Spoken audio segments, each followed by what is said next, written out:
예, 사모가 매 안식일 올 때마다 오늘 찬양대가 어떤 그 곡을 가지고 하나님께 영광을 돌릴지 기대하면서 맨날 온다고 합니다. 예, 정말 기도하는 마음으로 이 찬양을 듣게 될 정도로 참 감동이 있습니다. 우리 태능교회 훌륭한 찬양대와 또 훌륭한 오케스트라를 예비하신 하나님께 진심으로 감사를 드리고 또 이런 모든 연주를 통해서 하나님께 영광 돌릴 수 있기를 바라겠습니다. 여러분, 오늘 예배가 15분 늦게 시작했다는 걸 좀 기억해 주시기 바랍니다. 12시 15분이 12시입니다. 혹여라도 목사님 설교가 왜 이렇게 길지 이런 착시 현상이 나타날까 봐 미리 말씀을 드립니다. 오늘 잠깐 안교 시간 수석 장로님 말씀하셨지만 지금 교회는 엘리베이터 교체와 수리라고 하는 급박한 안전 문제와 또 전도회를 앞두고 좀 더 쾌적한 환경에서 영혼들을 모시기 위해서 우린 여러 가지 수리를 진행해야 되는 그런 상황이 진행되게 됩니다.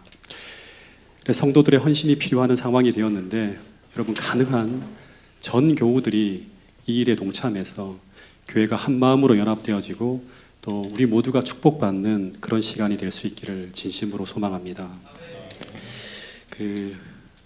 헌금에 대한 어떤 그런 원칙이 제게 있는데요. 그 하나는 뭔가 하면 여러분이 헌신한 모든 사항은 철저하게 공개하지 않을 것입니다. 그래서 오직 하나님과 여러분들의 믿음의 관계 속에서 이 일이 진행되어져야지만 여러분이 그 일을 통해서 복을 받게 됩니다. 절대 부담 갖지 마시고요. 오직 기쁘고 즐겁고 자원하는 마음으로 좀 참여해 주셨으면 좋겠습니다. 그래서 이 일이 여러분들의 신앙에 도움이 되는 방향으로 진행되어져야지만 이 모든 결과를 통해 하나님께 영광을 돌릴 수 있습니다. 그리고 이 일이 진행되는 가운데서도 정말 하나님께서 함께 하시는 가운데 은혜스럽게 진행이 되었으면 좋겠고요. 그리고 여러분들 모두에게 축복이 되는 그런 시간이 되었으면 좋겠습니다. 그리고 이 일을 통해서 교회가 연합되어지고 그래서 더 큰 부흥과 축복의 대로 나아가는 한 과정이 이 헌금에 대한 어떤 그런 시간이 되었으면 좋겠다는 것이 제 마음속으로 기도하는 기도 제목입니다. 그리고 40일 기도 운동이 지난주부터 시작되었는데 대략 한 50에서 60여 분 정도가 줌으로 참여하고 있습니다. 가능하면 늦게라도 온 교우분들이 함께 말씀을 드리면서 교회가 가고 있는 이 흐름과 이 방향에 함께 연합해서 여러분 한 분 한 분이 힘을 보태어 줄 수 있게 되기를 진심으로 바랍니다. 그래서 새벽 기도회, 저녁 예배, 오늘 대예배까지 모든 집회를 통해서 하나님을 만나는 뜨거운 성령이 역사하는 그런 교회가 태능교회가 되었으면 좋겠습니다. 제가 이제 2달 됐는데요. 처음 제가 부임할 때부터 시작해서 계속 기록을 경신하는 것 같아요. 오늘은 지난주보다 더 많은 분들이 모이신 것 같아요. 다음 주엔 더 많은 분들이 모일까 기대가 됩니다. 하여튼 교회가 차고 넘쳐서 하나님께 영광이 되는 그런 아름다운 역사가 계속 펼쳐질 수 있게 되기를 진심으로 소망합니다.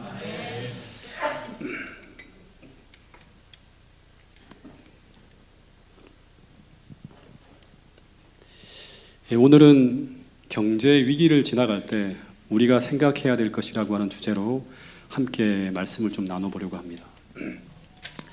잘 보이진 않은데요. 이 기사는 4월 18일 뉴스1이라고 하는 데 실린 기사인데요. 기사의 내용이 뭔가 하면 코로나 팬데믹 대유행 후유증으로 세계 경기 회복이 더딘 가운데 우크라이나 전쟁이 터져서 각국이 스태그플레이션이라고 하는 어떤 그런 굉장히 어려운 상황에 빠질 가능성이 커진다. 세계 경제가 최대 위기를 맞고 있다고 하는 기사가 파이낸셜 타임즈에 실렸는데 이거를 이제 뉴스원에서 인용해서 보도하고 있는 내용입니다.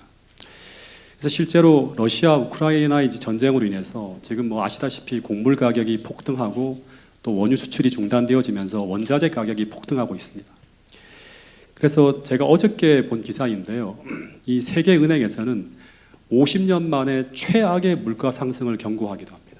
1970년대 이래로 세계 경기가 가장 최악의 상황으로 들어갈 수 있다고 하는 것을 보도하고 있는 것입니다. 그래서 물가가 폭등하고 있는데 근데 문제는 뭔가 하면 각 국가가 이 문제를 대처하기 위해 사용할 정책적 수단이 많지 않다는 것이 문제입니다. 이게 가장 큰 문제예요. 왜냐하면 온 세계가 3년 동안 코로나19라고 하는 경기 침체를 막기 위해서 이미 너무 많은 재정 지출을 했다고 하는 것입니다. 그래서 미국이 이런 상황에서 이 인플레이션 압박이 워낙 커지니까 금리 인상을 시도하려고 하는 움직임을 보이자 세계에는 어떤 일이 벌어지고 있는가 하면 이건 연합뉴스 4월 10일자 기사인데요. 신흥국들이, 개발도상국들이죠. 연쇄 도미노로 경제 위기를 맞고 있는 것입니다. 스리랑카, 레바논, 페루 등 여러 나라에서 경제 파탄이 나면서 국가 부도 사태를 염려할 지경까지 가는 거예요. 생필품이 떨어지고 전기 공급이 중단되어지고 그러면서 민심이 폭발해서 폭동까지 일어나는 그런 상황이 지금 벌어지고 있습니다. 굉장히 혼란한 거죠. 우리나라도 이런 위기가 닥쳐올 수 있다고 하는 것입니다. 그래서 요즘 경제학자들은 앞으로 다가올 미래를 어떻게 예측하고 있는가 하면 여러 악재가 동시에 몰려와서 탈출구가 없는 상황, 이걸 가지고 뭐라고 하는가, 퍼펙트 스톰이래요. 그 폭풍이 완벽하게 배를 침몰시키는 거예요. 예. 이런 것이 닥칠 것이라고 예고하는 학자들도 있다고 하는 것입니다. 여러분, 지금 세상에는 엄청난 돈이 풀려나갔습니다. 코로나19로 인해서 현재까지 전 세계에 풀린 돈의 액수가 얼마인가 하면 86조 달러라고 합니다. 잘 실감이 안 나는데 한국 돈으로 하면 10경 3,200조라고 합니다. 10경 3,200조라고 하는 어마어마한 돈이 지금 전 세계를 떠돌아다니고 있는 거예요. 이 코로나19 상황에서 우리가 워낙에 돈이 많이 풍요로우니까 경제가 추락하고 있는데 우리는 돈이 많은 줄 착각하고 살았어요. 근데 이 돈이 엄청나게 많이 풀려 돌아가는 결과 어떤 일이 벌어졌는가 하면 2020년 코로나 팬데믹 당시 경제 전문가들은 코로나19로 인해서 32%의 실업률을 예상했다고 합니다. 1919년 세계 대공황 당시에 25%의 실업률이 벌어졌는데 그때 완전히 세계 경제가 완전 침몰했거든요. 근데 그것이 훨씬 뛰어넘는 32%의 실업률을 예상하고 있었는데 근데 실제로 역사상 유례 없는 빠른 속도로 실물 경제가 쫙 주저앉아 있는데 놀라운 것은 이 천문학적인 논을 풀어내면서 어떤 일이 벌어졌는가 하면 2020년 실물 경제는 살아나지 않았는데 어마어마한 돈이 주식과 부동산으로 몰리면서 역사상 유례 없는 자산 가격이 막 치솟고 하루가 다르게 주가가 올라가는 이상한 현상이 벌어졌다고 하는 것입니다. 실물 경제는 살아나지 않았는데 주식과 부동산이 폭등하는 이런 현상을 우리가 무엇이라고 부르죠? 거품이라고 합니다. 거품. 네. 실제로는 안 올라갔는데 돈이 풀려서 다 그렇게 착각을 하게 만드는 거예요. 그런데 이 거품은 언젠가는 꺼지게 되어 있다고 하는 것입니다. 그래서 이 거품이 갑자기 꺼지면 안 되기 때문에 거품이 서서히 꺼지도록 하는 것이 뭔가 하면 금리를 서서히 인상해서 풀려나간 돈을 다시금 회수하는 것인데 이걸 테이퍼링이라고 합니다. 테이프를 감는 것처럼 감아내는 거예요. 그런데 그렇게 해야 되는데 지금 돌발 변수가 생겼는데 그게 바로 뭔가 하면 러시아 우크라이나 전쟁이라고 하는 것입니다. 그래서 이 전쟁으로 인해서 곡물 가격이 폭등하고 석유 가격, 원자재 가격이 막 폭등하면서 세계은행에서는 50년 만에 최악의 물가 상승이 있을 것이라고 예상하는데 그 때문에 이 인플레이션 압박이 커져갖고 미국이 돈을 갚는 이 테이퍼링 속도가 빨라지게 될 것이라고 합니다. 그런데 이 고물가를 잡기 위해서 금리를 가파르게 올리면 그러면 어떤 일이 벌어지는가 하면 거품이 서서히 꺼져야 되는데 확 꺼져버리는 거예요. 경기가 급속도로 침체되는 상황으로 들어갈 수 있다고 하는 것입니다.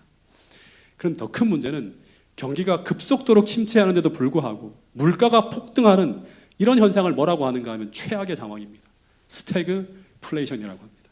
경제적 재앙이 찾아올 수 있다고 하는 것입니다. 물론 이것은 예측입니다. 하나님께서 은혜를 더하셔서 이런 고통의 시간이 지나가지 않도록 은혜의 시기를 또 연장할 수도 있습니다. 그러나 이런 경제적 불확실성이 커지고 있는 이때 여러분 기사를 한번 쳐보세요. 전부 다 그런 기사예요. 저는 재림을 계속 재림의 징조를 살펴야 되는 목사로서 계속 살피고 있는데 지금 올해 세상에 돌아가는 어떤 그런 모든 모습들은 암울한 먹구름이 끼고 있다고 하는 것입니다. 그런데 이때 우리는 어떤 믿음을 가지고 이 시대를 살아가야 할지 한 번은 고민하는 시간을 가져야 된다고 하는 것입니다. 여러분 마태복음 6장을 보면 주님이 산상수훈을 가르치시면서 이런 불확실한 시대를 살아가는 우리들에게 아주 중요한 교훈을 말씀하셨는데 먼저 한번 읽어보겠습니다. 마태복음 6장 19절부터 33절인데요. 중간중간 잘라갖고 제가 중요한 포인트들만 다 그 성경절을 꺼내왔는데 한번 읽어보겠습니다. 시작. 한 사람이 두 주인을 섬기지 못할 것이니 하나님과 재물을 겸하여 섬기지 못하느니라. 그러므로 내가 너희에게 이르노니 목숨을 위하여 무엇을 먹을까 무엇을 마실까 몸을 위하여 무엇을 입을까 염려하지 말라. 공중의 새를 보라. 심지도 않고 거두지도 않고 창고에 모아들이지도 아니하되 너희 하늘 아버지께서 기르시나니 너희는 이것들보다 귀하지 아니하냐. 들의 백합화가 어떻게 자라는가 생각하여 보라. 수고도 아니하고 길쌈도 아니하느니라. 오늘 있다가 내일 아궁이에 던져지는 들풀도 하나님이 이렇게 입히시거든 하물며 너희일까 보냐. 그러므로 염려하여 이르기를 무엇을 먹을까 무엇을 마실까 무엇을 입을까 하지 말라. 너희 하늘 아버지께서 이 모든 것이 너희에게 있어야 할 줄을 아시느니라. 그런즉 너희는 먼저 그의 나라와 그의 의를 구하라. 그리하면 이 모든 것을 너희에게 더하시리라. 이 본문을 보면 자세하게 한번 읽어보세요. 돌아가셔도 예수님 당시 많은 사람들도 먹고 사는 것이 불확실한 그런 세상을 지나가고 있었다고 하는 것입니다. 그래서 그들은 오늘 우리처럼 끊임없이 무엇을 먹을까 무엇을 마실까를 염려하면서 내일 일을 근심하며 살아가고 있었던가 봐요. 그래서 예수님이 당시 그 고민에 대한 답을 찾는 사람들에게 이런 말씀을 하셨어요. 네 가지를 기억해야 되는데 첫 번째는 재물을 섬기지 말라고 하는 거예요. 이게 뭔지는 제가 이따가 풀어드릴까요? 두 번째는 하나님을 신뢰하라고 하는 거예요. 하나님의 돌보심과 지키심을 믿으라고 하는 게 두 번째예요. 세 번째는 계속 반복되는 게 뭐냐 그러면 염려하지 말라고 하는 거예요. 근데 염려하지 않기 위해서는 어떻게 해야 되는가 하면 먼저 그의 나라와 그의 의를 구하는 삶을 살아야 돼요. 그래야지 우리는 하나님께 다 맡길 수 있어요. 다섯 번째는 그 다음 성경절에 보면 이런 말이 있죠. 이걸 제가 넣지 않았네요. 하루하루 주어진 날을 최선을 다해 살아가고 내일 먹고 살 문제는 미리 염려하지 않는 믿음을 가지고 오늘을 살라고 하는 게 그 다음 내용이에요. 여러분 첫 번째 가장 중요한 게 뭔가 하면 왜 예수님은 우리에게 재물을 섬기지 말라고 말씀하셨을까 하는 것입니다. 이 마지막 시대를 살아가는 그리스도인들에게 즉 이 마지막 시대에 우리의 믿음을 무너뜨리기 위해서 사단이 사용하는 가장 큰 유혹이 두 가지가 있어요. 여러분들도 아마 많이 들었을 거예요. 그 하나는 뭔가 하면 성적인 매개물로 우리를 유혹하는 것이 그 한 가지예요. 여기에 대해서 경고하고 여기에 대해서 우리에게 주의를 기울이라고 하는 말씀이 성경에 굉장히 많이 나옵니다. 실제 그래서 이 시대에 만연하는 죄악이 성적 타락입니다. 오늘날 수많은 그리스도인들이 여기에 걸려 무너지고 있어요. 정말 우리 몸이 하나님이 거하시고 있는 성전이라고 하는 생각을 가지고 철저하게 마지막 시대에 하나님이 거하시는 거처가 되기 위해서 잘 살아내야 된다고 하는 것이 성경에 나오는 굉장히 중요한 메시지입니다. 또 하나 그에 못지않게 사단이 사용하는 강력한 도구는 물질의 유혹입니다. 이 두 가지에서 우리가 스스로를 지키지 않으면 우리는 하나님이 원하시는 삶을 살 수가 없어요. 여기에 미혹되어져도 우리는 사단의 종이 될 수 있습니다. 주님은 말세를 살아가는 우리들에게 물질관을 바르게 세우라고 말씀하시면서 마태복음 6장 24절에서는 24절이 잘못 나왔네요. 이게. 24절에서는 심지어 이런 말씀까지 하셨습니다. 한 사람이 두 주인을 섬기지 못할 것이니 혹 이를 미워하며 저를 사랑하거나 혹 이를 중히 여기며 저를 경히 여김이라. 너희가 하나님과 재물을 겸하여 섬기지 못한다고 하는 말씀을 주셨어요. 다시 말해 여기서 너희가 하나님과 재물을 겸하여 섬기지 못하느니라고 할 때 이 말씀의 의미가 무엇인가 하면 우리가 이 물질에 대한 우리 관념이 자칫 빗나가면 어떻게 되는가 하면 이 재물이 우리에게 어떤 위치까지 놓여지게 될 수 있는가 하면 마치 우리가 하나님을 섬기는 것처럼 이 물질이 우리가 사용하는 도구 정도가 아니라 우리가 섬기고 숭배하는 위치, 즉 하나님의 위치까지 놓여지게 될 수도 있다고 하는 것입니다. 그래서 주님이 하나님과 재물은 겸하여 섬길 수 없다고 하는 그런 말씀까지 주시는 거예요. 근데 왜 이런 일이 벌어지는 게 되는가 하면 제가 초등학교 2학년 때 큰어머님 집에 갔을 때 벌어진 일입니다. 그 당시 큰댁이 이 대구 남산동이라고 하는 이 대구에서도 좀 부촌이 있는 그런 동네에 집이 있었어요. 그 중에서 우리 큰어머님 댁이 제일 큰 집이었어요. 정원도 아주 넓고 입주 가정부만 2명이 있는 엄청난 집에서 큰어머님이 살고 계셨어요.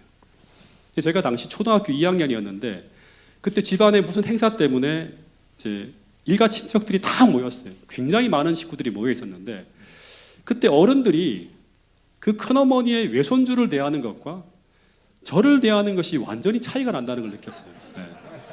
말하는 투와 눈빛 모든 것이 다른 거예요. 다시 말해서 큰어머니의 외손주가 하는 말에는 하나하나 관심을 가져주고 아 그랬니? 뭐 이렇게 하는데 아주 지나칠 정도로 공손하고 따뜻하게 대해주는데 반해 제가 하는 말에는 거의 주의를 기울여주지 않고 대충대충 듣는 거예요. 그냥 무시해버리든가. 심지어 가정부들까지도 외손주를 대할 때와 저를 대할 때 태도가 다른 걸 느꼈어요. 근데 그 이유가 무엇일까를 저는 초등학교 2학년 때부터 느꼈어요. 그 이유는 큰어머니는 당시 대구에서도 손꼽히는 부자였고 우리 집은 너무나 가난했다고 하는 것입니다. 다시 말해 사람들이 금력에 따라서 사람을 차별하고 다르게 대하는구나 하는 것을 저는 어린 시절부터 배웠습니다. 여러분, 예수님 당시나 지금이나 우리가 사는 이 세상은, 특별히 우리가 살아가는 이 세상은 자본이 지배하는 세상입니다. 그래서 우리가 부인할래야 부인할 수 없는 불편한 사실 하나는 뭔가 하면 세상은 사람을 인품이나 인격이 아니라 그 사람이 가진 금력에 따라서 보이지 않게 계급을 나누고 사람을 차별하고 있다고 하는 것이 우리가 살아가는 이 세상의 현실이라고 하는 거예요. 이 말은 자본주의 세상에서 금력은 곧 힘이라고 하는 거예요.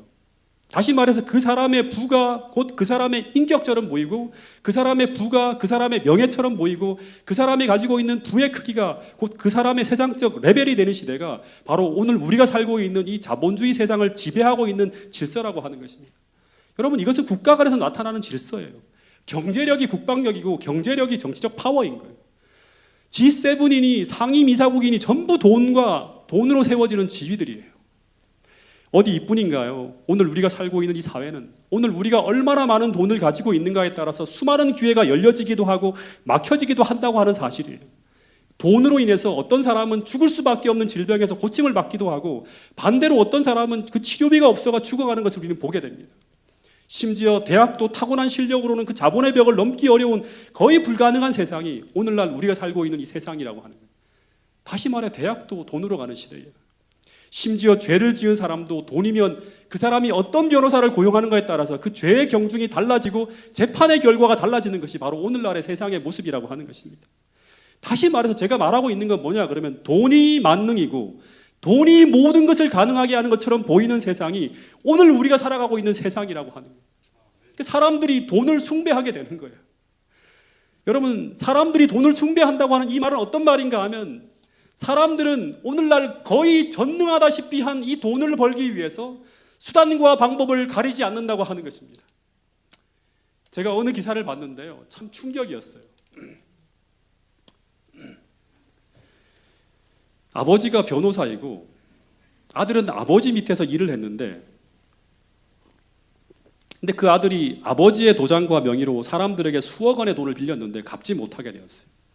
그래서 이 아들이 어떤 생각을 하게 됐는가 하면 아버지를 죽이고 아버지가 100억 원대 이제 자산가인데 100억 원대 유산을 물려받으려고 미리 인터넷을 다 검색해 본 거예요. 아버지를 어떻게 죽일 수 있는지를. 그래서 아버지를 자동차에 태운 다음에 자동차 안에 준비해둔 둔기로 가지고 아버지를 쳤어요. 근데 아버지가 막 저항해서 살아나요. 실패합니다. 죽이는데. 그래서 아버지를 강제로 차에 태우고 고속도로로 끌고 갑니다. 그래서 사고사로 아버지를 죽이려고 하는 거예요. 근데 아버지가 뭐라고 하는가 하면 제발 신고하지 않을 테니까 목숨만 살려달라고 해서 아버지가 살아납니다. 그런데 아들은 재판에서 8년형을 선고받고 이제 그런 어떤 기사가 나왔어요. 여러분, 돈을 소유하기 위해서 마지막까지 지켜야 될 아버지의 생명까지도 빼앗으려고 하는 것이 오늘날 무서운 세상의 모습이에요. 네. 여러분, 저는 이런 세상의 세태를 보면서 어떤 생각을 하게 되는가 하면 우리가 하나님을 얻기 위해서 모든 것을 버리는 것처럼 사도 바울이 그렇게 하잖아요. 주님을 얻기 위해서 모든 걸 다 포기하는 것처럼 똑같이 세상 사람들은 그 신으로 되어 있는 그 돈을 얻기 위해서 모든 것을 다 포기하는 거예요. 남편도 포기하고 자식도 포기하고 부모도 포기하고 명예도 포기하고 모든 것을 다 버리는 거예요. 네. 다시 말해서 이것은 무엇을 말하는가 하면 돈이 사람들의 숭배의 대상이 되었다고 하는 것입니다. 돈이 사람들이 숭배하는 신이 되었다고 하는 것입니다. 그래서 사단은 이 마지막 시대에 예고되어진 것처럼 이 세상을 돈이 지배하는 세상으로 만들어 놓은 다음 그 다음 그리스도인들로 둘 중에 하나를 선택할 수 없게 만드는 그런 상황을 딱 만들어 버리는 것이 바로 계시록 13장에서 벌어지는 세상에 도래할 마지막 시험이라고 하는 것입니다. 즉 돈이 없으면 살 수 없는 세상을 만든 다음 그 다음 돈과 하나님 둘 중에 하나를 선택하게 만드는 거예요. 그런데 그때 이 물질이 신이 되어버린 사람은 그 순간 결코 하나님을 선택할 수 없을 것이라고 하는 것입니다. 여러분, 그래서 주님은 경고하는 것입니다.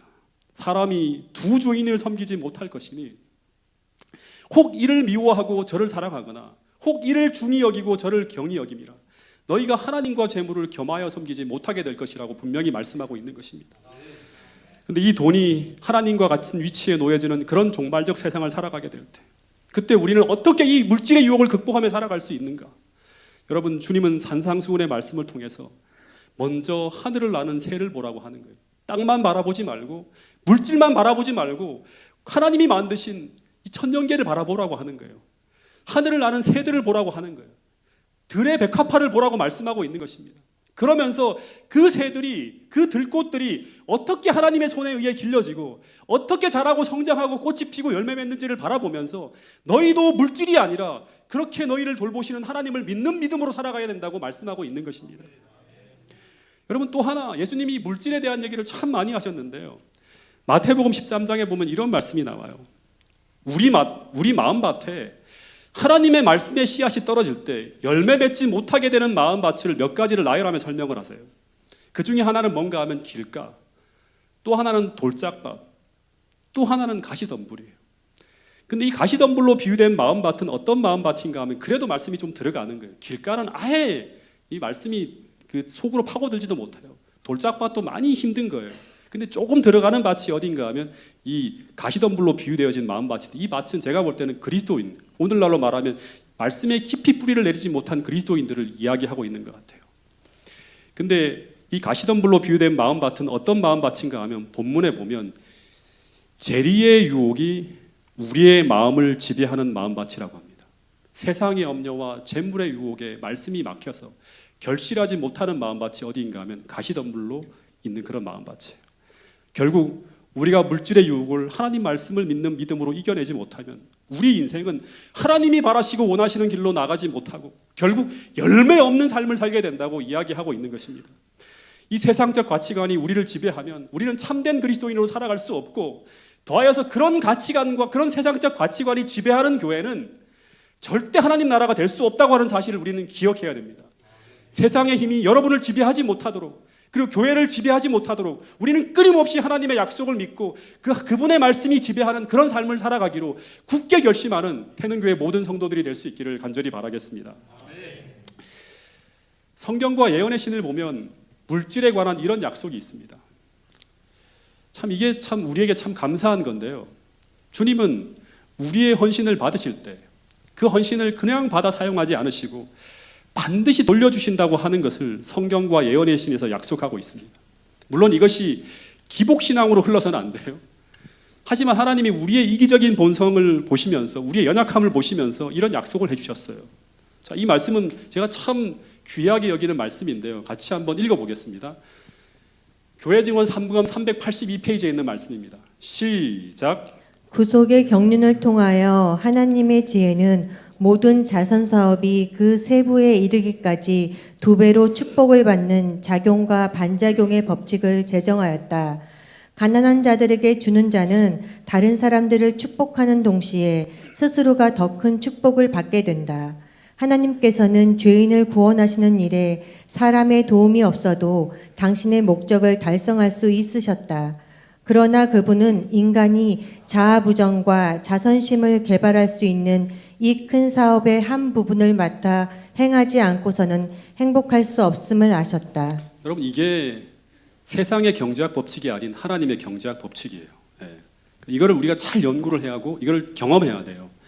구속의 경륜을 통하여 하나님의 지혜는 모든 자선 사업이 그 세부에 이르기까지 나눠주는 거죠. 자선 사업이라는 그 세부에 이르기까지 2배로 축복을 받는 작용과 반작용의 법칙을 제정하셨다고 하는 거예요. 작용과 반작용의 법칙이라고 하는 것은 지난번 이주아 우리 전도사님의 설교 제목이 작용과 반작용의 법칙이죠. 작용과 반작용의 법칙이란 무엇을 말하는가 하면 과학적 법칙처럼 영적 법칙을 제정해 놓으셨다고 하는 거예요. 마치 제가 공을 벽에 탁 던지면 어떻게 될까요? 작용하면 반작용으로 튀어나오는 거예요. 반드시 공은 작용하면 반작용으로 튀어나오는 것처럼 하나님은 그 법칙처럼, 그것을 법칙처럼 제정해 놓으셨다고 하는 거예요. 물이 위에서부터 아래로 흘러내리는 것처럼 이런 법칙이 있다고 하는 걸 우리가 알아야 된다고 하는 거예요. 그리고 이 구절은 성경 말씀으로 이렇게 확증하고 있어요. 누가복음 6장 38절 말씀이에요. 같이 한번 읽어보겠습니다. 시작. 주라 그리하면 너희에게 줄 것이니 곧 후이 되어 누르고 흔들어 넘치도록 하여 너희에게 안겨주리라. 너희의 헤아리는 그 헤아림으로 너희도 헤아림을 도로 받을 것이니라. 이 말씀은 우리가 하나님께든 또는 아낌없이 어려운 사람들에게 구제한다든가 하게 될 때 첫 번째는 우리 마음속에 있는 이기심과 탐심을 물리치는 축복을 얻을 수 있고, 또 하나 하나님은 그 사람을 축복의 통로로 사용하기 위해서 다시금 우리 삶에 어떻게 하신다? 누르고 흔들어 넘치도록 하여 안겨주신다고 하는 거예요. 이런 방법으로 우리는 물질에 끌려가는 신앙이 아니라 믿음으로 물질을 지배하는 신앙을 만들어 가야 돼요. 이게 여러분들의 삶의 법칙에 놓여져야 되고 이것이 여러분들의 삶을 지배해야 된다고 하는 것입니다. 우리가 주님을 위해 혹은 가난한 사람을 돕기 위해 구제하고 돕고 주님과 하나님 사업에 헌신한 모든 것은 성경에 보면 이 산상수훈의 글에 보면 하늘에 쌓아둔 보물이라고 하는 거예요. 하늘에 투자한, 하늘에 쌓아둔 보물이라고 하는 거예요. 그 모든 것을 주님은 다 헤아려서 어떻게 하신다? 2배로 보상해 주신다고 이야기하고 있는 것입니다. 다시 말해서 우리가 축복의 통로가 되어서 이기심 없이 나누면 하나님은 더 큰 축복으로 누르고 흔들어 넘치도록 축복해 주시겠다고 약속하고 있는 것입니다. 왜냐하면 이기심이 사라져야지만 우리는 하나님의 축복의 통로가 될 수 있는 거예요. 이기심이 사라져야지만 여러분이 정말 하나님을 위해 살 수 있어요. 이 하늘의 경제학 법칙이 우리 삶의 생명의 성령의 법칙으로 놓여지고 우리를 지배하는 법칙이 되어야지만 우리는 하나님의 축복의 통로로 사용되어질 수 있다고 하는 사실을 여러분 기억하셔야 됩니다. 여러분, 이기심이 우리를 지배하고 있으면 우리는 절대 축복의 통로가 될 수 없음을 기억할 수 있게 되기를 간절히 바라겠습니다. 제가 동작중앙교회에 있을 때 경험한 것인데요, 이 직원회의를 저는 지금도 잊지 못합니다. 이 직원회의를 거친 후에 이 교회가 엄청난 재정적 축복을 받으며 터닝포인트를 하게 돼요. 교회가 아직 넉넉하지 못할 때였는데요, 신형 차량을 어떻게 교회가 구입하게 되어서 그때 기존에 있는 차량을 어떻게 할지를 놓고 우리가 고민하며 직원회를 하게 되었어요. 당시 중고차를 제가 중고 시장에 알아보니까 한 400만 원 정도 받을 수 있다고 이제 얘기를 하더라고요. 이 비용은 당시 교회로 보았을 때 정말 큰 돈이었습니다. 왜냐하면 교회 운영 자금이 500만 원 이하로 아래로 항상 유지되고 있는 그런 상황이었어요. 200만 원 이하로 내려가면 이제 삑삑 비상등이 켜져요. 근데 이제 그 당시 그 구형 교회차는 우리가 이제 교회가 이제 새로 그 신도시로 이전할 수 있을 가능성이 있어서 좀 장기간 타야겠다 싶어갖고 새롭게 차가 생길 줄을 모르고 그 차를 오래 탈 생각으로 정비업체에 맡겨서 모든 구석구석을 대대적으로 세세하게 다 수리를 했어요. 수리를 하고 있는 중이었어요. 타이밍 벨트도 갈고 타이어도 40만 원 들여 새 것으로 교체하고 소모품 다 수리하기 때문에 수리비만 하더라도 100만 원이 넘어가고 있는 상황이었습니다. 한 500만 원 이상의 돈이 들어가는 거죠. 근데 그때 그 옆에 작은 교회가 교회차가 없었어요. 그래서 매번 어디 행사 때마다 저희 교회에 전화를 해서 우리 교회 차를 빌려 쓰고 있는 형편이었는데, 제가 그 교회가 생각이 나서 먼저 차를 팔기 전에 그 교회 목사님께 전화를 드렸어요. 차를 싸게 드릴 테니까 혹시 우리 교회 차를 살 마음이 있는지를 물어봤어요. 그랬더니 목사님께서 너무나 행복해하면서 꼭 그 차가 필요합니다. 반드시 그 차가 필요합니다. 그러는 거예요. 그래서 제가 중고시장에 한 400만 원을 받을 수 있다고 했는데 그 교회에서는 얼마 정도 마련할 수 있는지를 한번 물어봤어요. 조금 한 100만 원이라도 깎아서 드리면 좋겠다 생각을 했어요. 그랬더니 목사님께서 교회가 돈이 없어서 고민인데 안식일 날 회의를 하고 난 후에 말씀드리겠다고 안식일까지 기다려달라고 했어요. 그래서 안식일 날 저희도 직원회를 하고 있었는데 그 교회도 동시에 직원회를 하고 있는 거예요. 직원회를 하면서 그 교회 목사님께 바로 전화를 드렸어요. 물어보았어요. 그랬더니 그 목사님께서 하시는 말씀이 얼마 정도 마련이 가능합니까? 하고 물었어요. 그랬더니 목사님께서 뭐라고 하는가 하면 그 교회가 단돈 100만 원도 어려운 상황이라고 하는 거예요. 제가 교회 차를 구매할 의사가 없구나 생각을 했어요. 그러면 차를 살 수가 없습니까? 라고 물었더니 근데 목사님이 뭐라고 하는가 하면 그래도 그 차가 필요해서 그냥 하나님께 온 직원들이 다 무릎 꿇고 기도하고 있다고 하는 거예요. 그 말을 들으니까 정말 기가 막힌 거예요. 이 말은 뭐예요? 그 차를 그냥 달라고 하는 거예요. 근데 그렇다고 당시 동작중앙교회도 그 차를 드릴 입장은 아니었어요. 제가 말씀드렸지만 500만 원 이하의 재정인데 400만 원에 500만 원 들어가는 거죠. 수리가 합치면. 그걸 그냥 넘겨드릴 수가 없는 거예요. 이게 쉬운 게 아닌 거예요. 거기다가 바로 그 앞에 그 다음 달이 뭐였는가 하면 전 교인이 모이는 여기 히라 캠프라고 하는 것처럼 여름 캠프를 매해마다 했어요. 여기서도. 큰 행사를 앞에 놓고 산정호수에 있는 수영장 딸린 그 그다음에 강당, 수영장, 대형 숙박시설을 통째로 다 빌리면서 엄청난 재정을 투자하고 있는 상황이었어요. 거기다가 구형차를 수리하는 수리비에다가 새 차를 사면 또 등록비가 100만 원 넘게 들어가잖아요. 어떻게 보면 그 차를 팔아서 재정적으로 보태지 않으면 상당히 재정적으로 어려워질 수 있는 상황이었어요. 근데 제가 그 당시 이 상황을 잘 판단해야겠다는 생각이 들었습니다. 직원들께 기도하면서 이분이 지금 차가 필요하고, 그리고 이 차는 이 교회는 우리 교회예요, 또 그죠? 우리가 태는 교회만 우리 교회가 아니잖아요. 다 재림 교회잖아요. 그 교회를 도와야 되는데, 그러면 하나님께서 이거를 무상으로 주라고 하는 사인이 아닌가? 더 큰 축복을 위해서 제가 그렇게 계속 가르쳤는데, 교인들한테, 직원분들한테 그랬죠. 우리가 한번 믿음으로 한번 이 차를 무상으로 넘겨드리자고 했어요. 그랬더니 막 이런저런 얘기가 나와요. 대부분 현실적인 이야기. 그렇게 했다가 교회가 망할 수 있다. 막 이런 얘기를 하는 거예요. 근데 저는 이런 말을 했어요. 만약 이 차를 무상으로 넘겨드려서 교회가 망하거나 크게 어려워진다면, 그렇다면 이 교회 다닐 필요가 없다. 왜냐하면 하나님의 약속이 거짓말인 것이 증명되는 것이 아니냐. 그런 존재하지 않는 하나님을 믿으면서 뭐하러 교회를 다니냐고. 한번 이 약속을 믿고 한번 체험해보자. 이건 하나님이 우리에게 헌신을 촉구하는 하나의 기회일 수 있다. 회의를 하는데 갑자기 교인들이 싹 생각이 바뀌면서 그 차를 그 어려운 교회에 헌신하자고, 그래서 교회를 돕자고 하는데 동의했고, 심지어 교회에 한 푼도 받지 말고 넘기자고 했고, 심지어 수리 중에 있는 타이어 교체비와 수리비까지 모두 다 우리가 내어서 가져다 드리자고 하는 거예요. 그래야지만 약속하신 하나님의 축복을 받을 수 있는 게 아니냐, 이런 얘기를 하는 거예요. 그러다가 더 심한 말도 나왔는데, 어떤 말이 나왔는가 하면 어떤 분은 아예 우리가 구형차를 타고 신차를 그 교회에 드리자고까지 하는 거예요.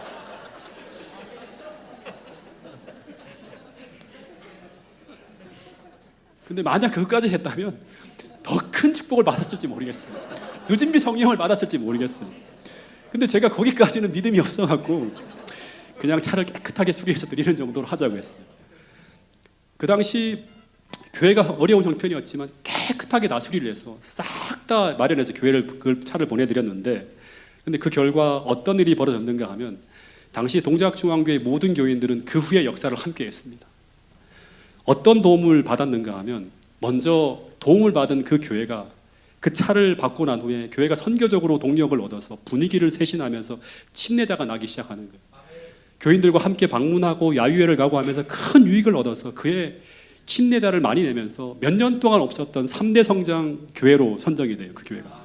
동작 중앙교인들한테 그 얘기를 했더니 너무너무 행복해하는 거예요. 우리가 이렇게 해서 작은 보탬이 돼서 그 교회가 그렇게 했다는 것 때문에. 더하여서 동작 중앙교회는 그 차를 넘긴 후 어떤 일이 벌어졌는가. 당시 장막 부흥회로 엄청난 재정을 사용했지만, 그러나 그 자동차를 수리하고 무상으로 넘김으로 500만 원의 손해를 본 것이 아니라 상상할 수 없는 물질적 축복을 받게 됩니다. 그해 말이에요. 딱 그해 말이에요. 12월 달에 평소 우리가 유지하던 재정 상황보다 최고 10배 이상의 역대 최고의 재정적 축복을 누리게 됩니다. 교회가. 근데 그 모든 이유를 우리는 절대 우연으로 돌리지 않았어요. 왜냐하면 계속 생각을 해야 된 거예요. 우리가 그때 작게 어렵지만 헌신한 그 작은 이타적 행동을 하나님은 크게 보고 크게 축복해 주셨다는 걸 믿게 되었어요. 왜냐하면 성경엔 이런 약속이 있잖아요. 지금 우리가 계속 보고 있는 약속인데, 누가복음 6장 38절에 보면 주라 그리하면 너희에게 줄 것이니 곧 후이되어 누르고 흔들어 넘치도록 하여 너희에게 안겨주리라. 너희가 헤아리는 그 헤아림으로 너희도 헤아림을 받을 것이다. 분명히 이런 약속이 있는 거예요.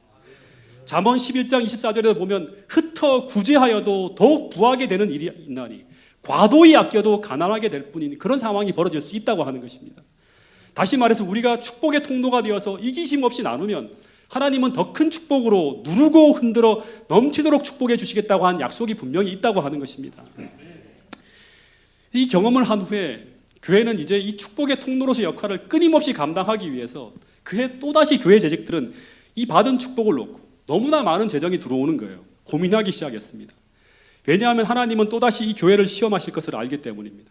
다시 말해서 하나님께서 주신 이 축복을 우리가 어떻게 가치 있게 나누고 활용하는지를 보시면서 그 다음 축복을 계획하고 계신다는 것을 저희들은 믿고 있기 때문이에요. 그래서 우리는 또다시 그 믿음의 법칙을 따라서 대형 교회도 아닌데 한 100명 모이는 교회인데 합회에다가 어떤 신청을 했는가 하면 작은 교회를 돕겠다고 스스로 직원의 결의를 통해서 합회에다가 연약한 교회를 돕도록 자매교연 결연교회를 맺게 해달라고 신청을 했어요.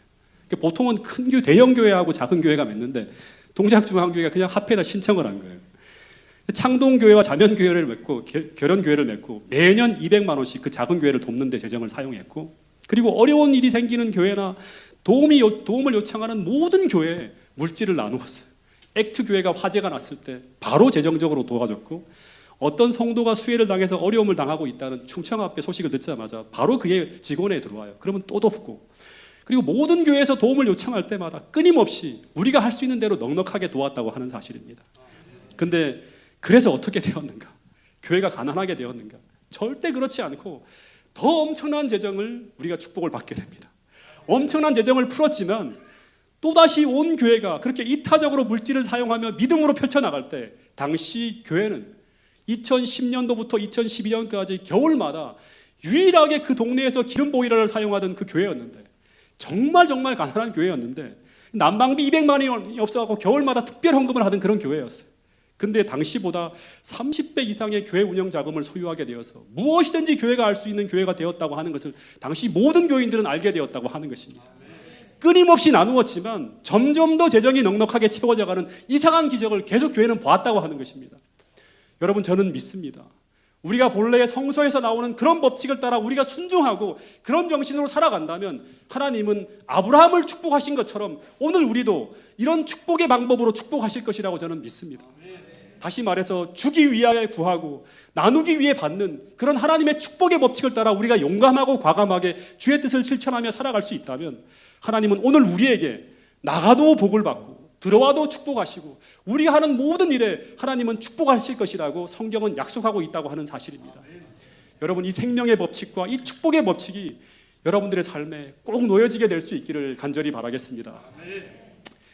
마지막으로 이젠 교회가 경험한 것이 아니라 제가 경험한 경험담 하나만 좀 나누고 오늘 말씀을 줄이도록 하겠습니다. 제가 신학을 공부할 때 이야기입니다. 신학을 공부하면서 이제 제가 하던 일을 낳았기 때문에 제 수입이 사라졌어요. 더군다나 제가 매달 공부하는 데 쓰는 돈이 어마어마했습니다. 그래서 아내가 가계부를 쓰다가 우리 상황이 아무리 아껴도 우리 생활의 유지가 어렵다고 하는 것을 확인하게 되었어요. 쓸 필요가 없대요, 이제. 이때 제가 아내에게 이야기하기를 상황이 이렇게 되면 어떻게 할 거냐고 이제 이 사람이 물었어요. 그랬더니 제가 이럴 때 궁색하게 계속 수세적으로 줄여 나가는 것보다 차라리 하나님 약속을 의지해서 좀 더 공격적인 믿음 생활을 해보자고 했어요. 네. 그런 기회를 달라고 주님께 기도를 했어요. 그 당시 제가 가회를 하면서 이 신학 전문 대학원을 다니고 있었는데 그러면서 두 아이들을 가르쳤어요.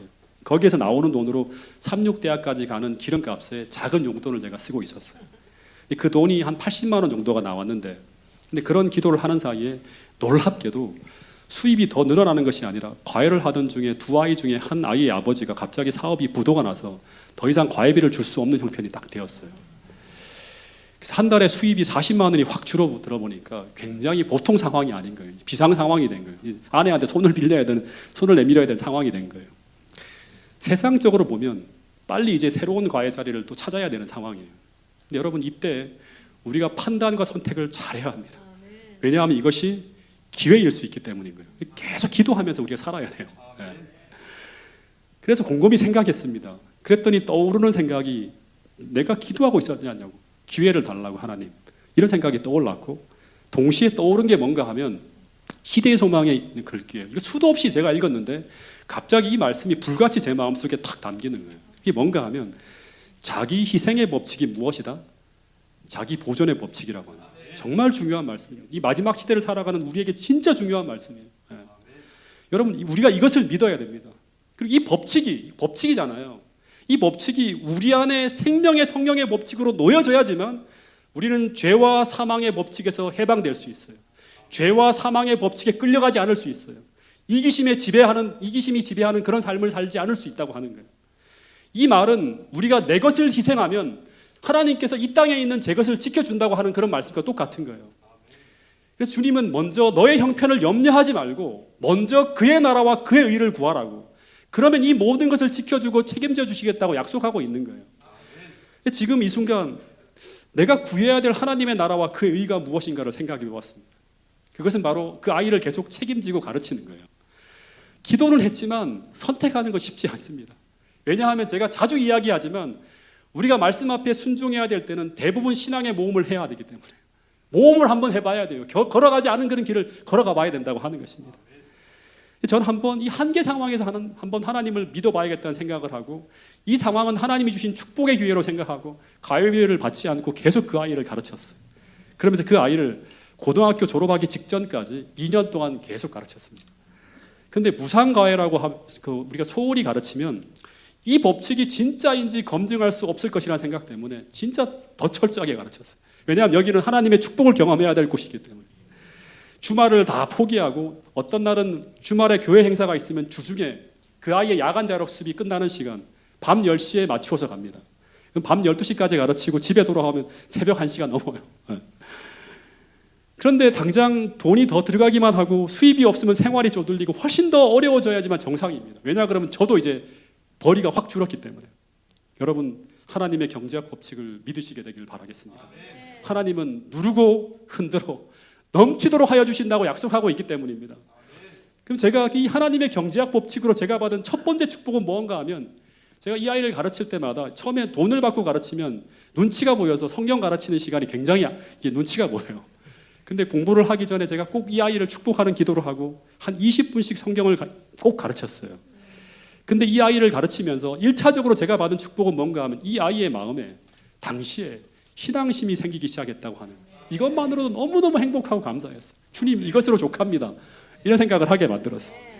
그리고 하나님은 이 마음의 행복에다가 물질적인 축복을 더 주셨는데 그 모든 수입의 부족은 다른 곳에서 채워주셨습니다. 채우는 정도가 아니라 어떻게 하신다? 누가복음 6장 38절에 보면 누르고 흔들어 넘치도록, 흘러 넘치도록 채워주신다고 하는 거예요. 한 달에 아내 혼자 버는 수입을 가지고는 감당할 수 없는 아파트 관리비에다가 아이들 교육비에다가 대학원생 교육비까지 늘 한 달 수입이 늘 2배 이상 돈이 들어갔는데도 불구하고 놀라운 것은 제가 3배 이상 더 벌 때보다 훨씬 더 여유롭게 살았다고 하는 거예요. 한 가지만 좀 소개하면, 수많은 가지가 있지만 한 가지만 소개하면, 이 성주 엄마가 뭐 교회를 다니고 또 일을 하면서 단정한 옷이 좀 필요했어요. 근데 그것이 필요했지만 당시 형편에 그것을 사는 것이 어려웠어요. 제가 이렇게 살아가는 동안은 단 한 벌의 옷도 사기가 어려울 거라 생각이 들었어요. 근데 그래서 어느 날 이제 지나가다가 옷이 필요한데 살 돈이 없네 하면서 저녁에 교회를 갔어요. 그런 이야기를 아침에 하고 저녁에 교회를 갔어요. 근데 당시 의정부 교회 육군 소장으로 지내시다가 예편하신 사모님이 교회에 나오셨는데 아마 우명숙 집사님, 유재기 장로님은 아시는 분이에요. 금요일 저녁에 성주 엄마에게 조용히 오시더니 옷 보따리 하나를 딱 주셨어요. 그리고 이 옷을 입기 싫으면 절대 다른 사람 주지 말고 도로 가지고 오라고, 옷장에 다시 채워놔야 된다고 하는 거예요. 그러면 성주 엄마에게 딱 맞는 옷만 챙겨서 왔다고 하면서 주셨어요. 근데 그 옷이 전부 다 당시에 우리 형편에 살 수 없는 고급 옷들이었고 새 옷이었어요. 거의. 딸이 미국에 들어가기 전에 옷장에 두고 간 옷인데 언제 돌아올지 몰라서 그날 저녁에 갑자기 성주 엄마 생각이 나서 가지고 온 옷이라고 하는 거예요. 잠바부터 종류별로 다 있어요. 세타, 남바, 종류별로 전부 다 입지도 않은 그런 새 옷이었어요. 근데 그 따님의 체형이 성주 엄마의 체형과 비슷한 모양이에요. 그래서 오히려 제가 공부하기 전보다 옷장이 더 좋은 옷으로 차고 넘쳤다고 하는 거예요. 흔들어 차고 넘치게 채워주셨어요. 우리가 평소에 입는 옷보다 더 좋은 옷으로. 정말 하나하나를 볼 때마다 저는 뭘 생각하는가 하면 하나님의 약속을 생각하는 거예요. 예. 그리고 마지막 하나님이 누르고 흔들어 채워주신 것이 있는데 이것은 저를 눈물 나게 만들었습니다. 그것이 무엇인가 하면 제가 마지막 대학원 6학기 때 제가 공부하는데 문제가 생겼어요. 김기곤 목사님이 대학원장이 되신 후에 장학제도를 바꾸셨어요. 한 번 탄 장학금은 보다 많은 학생들이 혜택을 누리도록 하기 위해서 2번 탈 수 없게 제도가 바뀐 거예요. 그러면서 이제 마지막 학기엔 제가 혜택을 받을 수 있는 장학금이 더 이상 없는 상황이 되었어요. 네. 근데 그때 하나님이 어떻게 이 상황을 해결해 주실까 기대하면서 또 기다리고 있었어요. 왜냐 그러면 하나님이 지금까지 다 인도해 주셨으니까. 근데 하나님이 장학금이 없으면 전진할 수 없는 마지막 상황에서 갑자기 뜬금없이 제가 마지막 6학기 때죠. 대학원 3년차 마지막 2학기 때 새로운 장학금이 갑자기 하나 만들어집니다. 그것도 마지막 가을 학기 시작될 때 시작 만들어져요. 그리고 저를 제1호 장학생으로 선발해 주셨어요. 수많은 학생들이 있는데 저를 선발 안 할 수도 있잖아요. 저를 선발해 주셨어요. 이 안금영 교수님이 은퇴를 하시고 1억 원의 장학금을 오감 장학금이라고 하는 이름으로 학교에 기부하셨어요. 그리고 1호 장학생으로 저를 선발해 주신 거예요. 전 그 장학금이 저는 오직 저를 위해 만들어 주신 하나님의 마지막 졸업 선물이라고 저는 생각을 했어요. 그때 제가 신학원 4층 채플에서 장학생으로 선발되어 나가서 대학원장님 앞에서 상을 받을 때 김규원 목사님이 뭐라고 했는가 하면 그냥 그 목사님은 모르시죠. 그냥 수고했다고 말씀해 주셨는데 근데 그 음성은 마치 하나님께서 제게 이런 말씀을 하시는 것 같았어요. 재훈아, 너가 나에게 준 그 작은 헌신을 나는 잊지 않고 기억하고 있다고. 그리고 2년 동안 나를 위해 그 일을 감당해 주어서 고맙다. 수고했다. 그 생각이 막 떠오르는데 눈물이 갑자기 주르르 흐르는 거예요. 그리고 제가 속으로 이렇게 고백을 했어요. 주님이 제게 주신 것에 비하면 아무것도 아닌 것인데 주님께서 2년 동안 너무나 큰 축복으로 저를 축복해 주셨다고. 받은 것에 비하면 너무나 작은 것밖에 안 된다고. 그 서로의 보이지 않는 그런 어떤 음성으로 주고받으면서 너무나 행복했던 그런 기억이 납니다. 여러분 마태복음 6장 19절부터 34절의 이 말씀은 몇 번이고 돌아가서 읽으십시오. 그리고 세상의 경제학 법칙이 아닌 하나님의 경제학 법칙을 믿고 살아가시는 태능교회 모든 성도들이 될 수 있기를 간절히 바라겠습니다. 여러분 오늘 우리에게는 이 마지막 시대에 물질을 이겨낼 수 있는 믿음이 꼭 우리 삶의 법칙처럼 놓여져 있어야 된다고 하는 사실을 여러분 꼭 기억할 수 있게 되기를 간절히 바라겠습니다. 그래야 마지막 순간 우리는 짐승의 표를 물리치고 하나님을 선택할 수 있게 된다고 하는 사실입니다. 그러기 위해 이 공식이 사실임을 삶을 통해 증명하는 믿음이 있어야 된다고 하는 사실을 꼭 기억할 수 있게 되기를 다시 한번 부탁드립니다. 마지막으로 이 말씀을 같이 한번 읽어보겠습니다. 마태복음 6장 20절 한번 읽어보겠습니다. 시작. 오직 너희를 위하여 보물을 하늘에 쌓아두라. 거기는 좀이나 동록이 해하지 못하며 도둑이 구멍을 뚫지도 못하고 도둑질도 못하느니라. 여기 보면 오직 너희를 위하여 보물을 하늘에 쌓아두라. 거기는 좀이나 동록이나 도적이 구멍을 뚫지도 못하고 도적질도 못하느니라. 이 말의 의미가 무엇인가 하면 하늘에 보물을 쌓아두라는 이 말씀의 결정적 의미는 마태복음 6장 33절 말씀이에요. 그런즉 너희는 먼저 그의 나라와 그 의를 구하라. 그리하면 이 모든 것을 너희에게 더하시리라. 이 말은 오늘 우리가 하늘의 보물 쌓기에 집중하면 땅의 보물은 그분이 책임지신다고 하는 거예요. 여러분 이 사실을 믿게 되기를 간절히 바라겠습니다. 여러분 너희는 먼저 그의 나라와 그의 의를 구하라. 그리하면 이 모든 것을 너희에게 더하시리라. 이 약속이 변함없는 진리임을 꼭 경험으로 여러분의 삶 속에 체험되어질 수 있게 되기를 간절히 바라겠습니다. 그리고 이 축복을 경험할 수 있는 모든 기회를 놓치지 않게 되기를 간절히 바라겠습니다. 그리하여서 하나님을 믿는 그 믿음이 풍성한 그런 삶으로 날마다 하나님을 의지하면서 하나님의 축복 속에 살아가는 하나님의 은혜로 살아가는 그런 태능교회 모든 성도들이 될 수 있기를 간절히 바라면서 오늘 말씀을 줄이도록 하겠습니다.